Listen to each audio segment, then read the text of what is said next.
আসসালামু আলাইকুম। ইউনিফুডস থেকে সবাইকে আমন্ত্রণ জানাচ্ছি আমার আজকের এপিসোডটি দেখার জন্য। আজকে তৈরি করে দেখাবো 1 কাপ সুজি ও একটা সেদ্ধ করা আলু দিয়ে বিকালের জন্য ক্রিস্পি ও মজার একটা স্ন্যাক্স। একদমই সহজভাবে ঘরে থাকা খুব অল্প উপকরণ দিয়ে এই স্ন্যাক্সগুলো তৈরি করা যাবে। আর বিকেলে চায়ের সাথে খেতে কিন্তু অনেক দারুণ লাগে। চাইলে কিন্তু এগুলোকে ফ্রোজেন করেও রাখতে পারবেন। আশা করছি আমার আজকের রেসিপিটিও ভালো লাগবে। আর ভালো লেগে থাকলে আমার চ্যানেলটি সাবস্ক্রাইব করবেন প্লিজ। আর লাইক, কমেন্ট ও শেয়ার করে সাথেই থাকবেন। প্রথমেই একটি প্যানে নিয়ে নিচ্ছি 1 টেবিল চামচ তেল। তেলটা গরম হয়ে আসলে দিয়ে দিব হাফ চা চামচ আস্ত জিরা, দিয়ে দিচ্ছি হাফ চা চামচ সরিষা, এরপর দিয়ে দিচ্ছি হাফ চা চামচ সাদা তিল আর চিলি ফ্লেক্স দিয়ে দিচ্ছি হাফ চা চামচ। এরপর চুলার হিটটা একদমই লোতে রেখে কয়েক সেকেন্ডের জন্য এগুলোকে ভেজে নিচ্ছি। খেয়াল রাখতে হবে যে এগুলো কোনোভাবে পুড়ে না যায়, শুধু একটু ফ্লেভার বের হওয়ার জন্য ভেজে নিচ্ছি। এরপর এখানে দিয়ে দিব 2 কাপ পানি। সব কিছু নেড়ে চেড়ে পানিটা ফুটে ওঠা পর্যন্ত অপেক্ষা করতে হবে।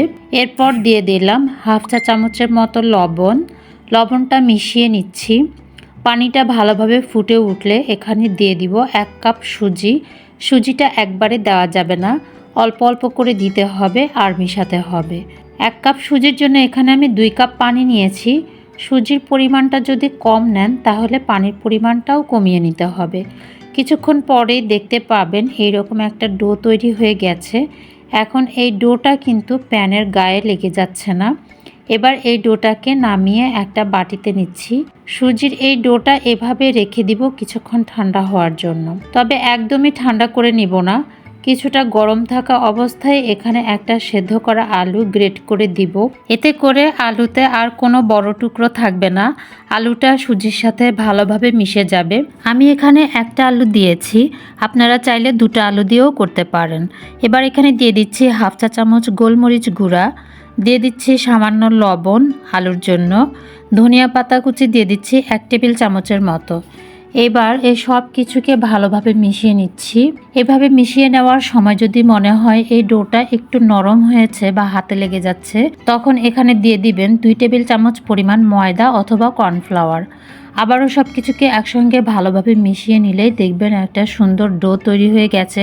আপনারা চাইলে এখান থেকে ছোট ছোট লেচি করে আপনাদের পছন্দ মতো স্ন্যাক্স তৈরি করে নিতে পারেন। আমি এখান থেকে কিছুটা ডো নিয়ে নিচ্ছি। এরপর লম্বা রোলের মতো করে তৈরি করে নিব। যেহেতু এগুলোকে আমি পটেটো বাইটের মতো শেপ দিয়ে নিব, তাই এই ভাব করে কেটে নিচ্ছি। এইবার এখান থেকে একটা করে তুলে হাত দিয়ে পটেটো বাইটের শেপ দিয়ে নিচ্ছি। একদমই সিম্পল আর খুবই সহজ। দেখতেই পাচ্ছেন সবগুলোকে এইভাবে পটেটো বাইটের মতো করে শেপ তৈরি করে নিয়েছি। সবগুলো তৈরি হয়ে গেলে আপনারা চাইলে একটা এয়ারটাইট বক্সে করে ডিপ ফ্রিজে এগুলো সংরক্ষণ করতে পারেন।